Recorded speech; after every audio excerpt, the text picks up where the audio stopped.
because you were born in 1988, the year of your favorite film, The Blob. Yeah, the for stellar sure. Chuck 88. Russell remake. Yeah. Great. You gravitate to so much pop culture from that decade. What is it, do you think, that draws you back to all that stuff? Is it growing up around it with your dad being a dealer and collector? Was you always surrounded with slightly older stuff? Or Yeah, for sure. And that's because all my toys were from the car boot or from the discount store. So I would get like new toys at Christmas, but because my dad was always such a wheeler dealer, we was forever in Skips. I was at the car boot and the markets every single week.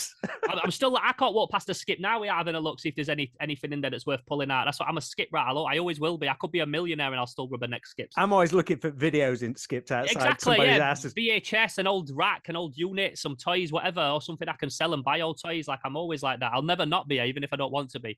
So all my toys, most of them were either, because I was born in 88, but so much of my toys were He-Man and Thundercats and stuff like that, which came out like years before then.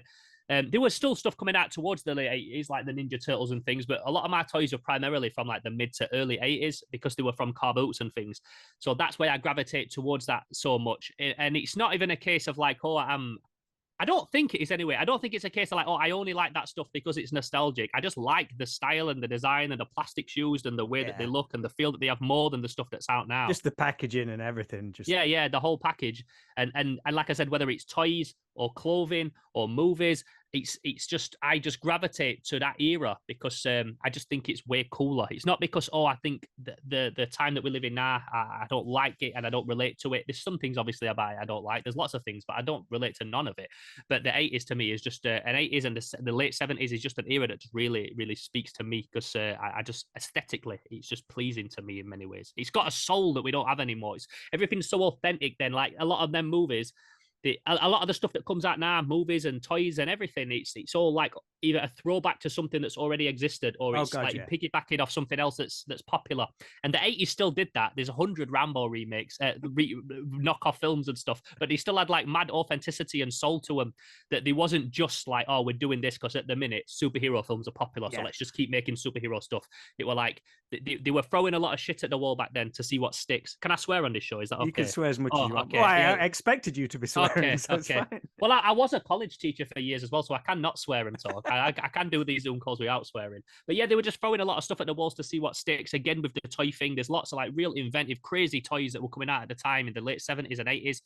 Just because they were trying like stuff to see what worked. And of course, we know that mutants and monsters work, but it wasn't like we just stick to a particular type of book, a particular type of figure. There were so many different ones, so much variation back then. I spoke to, recently on my video podcast that I do on YouTube, I spoke to Brian Levant, the director of Jingle All the Way and many others, that he's also a toy collector and he collects stuff from even earlier than that. And he liked that back in the day, like Japan would get the license to make Flintstones figures, but they wouldn't have like the color palettes to know what to use. So, and they wouldn't have like the best designs to work from. So they would always have like their own little kind of twist on it, their own color scheme, their own style of design. Nothing was like copy and pasted. He said, now, like you will never get a Bart Simpson figure made now that isn't pretty much the standard Bart Simpson design. Oh yeah, they'll have like the Pantone colors and all that. It's got to be strictly regimented. Like, regimented, yeah. And not everything, but most things are like that now. And that's also something that I like from that stuff back then, whether it's movies or music or toys. Everything was a lot more experimental and there was a lot more heart in it, I feel.